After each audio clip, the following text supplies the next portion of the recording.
Hey guys, hello, welcome back to my channel. আর আমি বলেছিলাম না আগের ভিডিওতে যে আমাদের ঘরে হয় কালী পুজো, যার জন্য তোমাদের সব রকম যা যা কাজকর্ম করব সব কিছু তোমাদের শেয়ার করব। আর কালী পুজো কি মুখের কথা, বাপরে বাপ, কি দায়িত্ব, লিটারেলি একটা মেয়ের বিয়ের মতন, কিন্তু একদিনেই ব্যাস সব মজা শেষ হয়ে যায়। তো দেখো, আজকে ঠাকুরমশাই আসবে বলে আমি রেডি ফেডি হয়েছি, ওনার সাথে কথা বলার আছে, তারপরে যাব মার্কেটে, কিছু কেনার আছে। তো বাইরে বেরিয়ে যথারীতি আমি আর মা বেরাবো, কিছু খাবো না তাই কখনো হয়।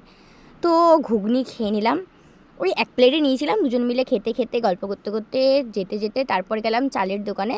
মা চালগুলো ধরে ধরে দেখছিল, আমাকেও দেখাচ্ছিল যে দেখ কোন চালটা নেব কোন চালটা নেব। তো দেখলাম দুরকম চাল মিলিয়েই নিলাম, বিকজ খিচুড়িও হবে পোলাও হবে, দুরকম চাল মিলিয়েই নিলাম। তারপর মনে মনে ডিসাইড করছিলাম যে এই যে চালটা নিলাম ওটা কি পোলাওয়ের জন্য ঠিকঠাক চাল নাকি চেঞ্জ করব।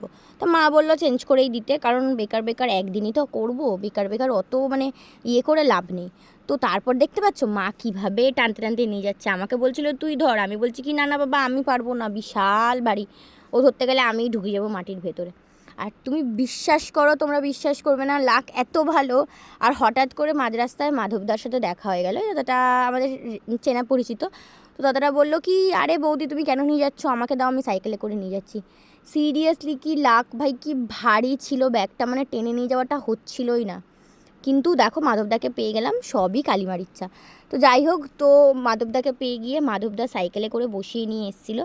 আর তারপরে আমি আর মা বাড়িতে এসে আমরা হিসাব করছিলাম যে কী কী নিয়ে এসেছি কী কী নিয়ে আসিনি, আর কী কী বাকি আছে আনার মতন। তো আমি একটি কী যেন বলে দিয়েছিলাম, যার জন্য মা আমাকে বলছিল হ্যাঁ তোর মাথা খারাপ হয়ে গেছে, তুই কিছু বুঝিস না কিছু জানিস না, যেটা আমার মা সবসময় আমাকে বলতে থাকে। তো সেটা নিয়ে আমি আবার একটু হাসাহাসিও করছিলাম, না তুমি বোঝো, তুমি জানো, তুমিই করো, আমি আর কি করব। তো যাই হোক, তো ওরকম করতে করতে তারপরে বসে পড়লাম বাসন মাজতে, মাজতে না, পরিষ্কার করতে। কারণ ঠাকুরের পিতলের জিনিসগুলো, ওগুলো না, দেখেছো কী ময়লা উঠছে, ওগুলো না পরিষ্কার করলে তো বাজে লাগবে না দেখতে। তো অত সুন্দর ঠাকুরের মধ্যে যদি বাজেভাবে থাকে জিনিসগুলো, তো ওর জন্য দেখো কি ময়লা, হাত দিয়েই ধরলে ভালো পরিষ্কার হয়। তা আমি আর মা বসে পড়েছি, আর মা আবার এখানে বলছে হ্যালো গাইজ, আমাদের ঘরে কালী পুজো হবে, সেটার বাসন পরিষ্কার করছি আমি আর মেয়ে মিলে।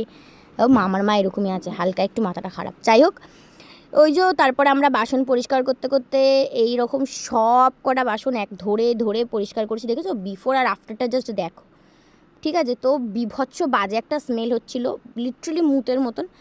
তো তারপরে কাজ করতে হবে। আজকের ভিডিওটা এত অবধি, ভালো লাগলে লাইক কমেন্ট শেয়ার সাবস্ক্রাইব করে, বাই।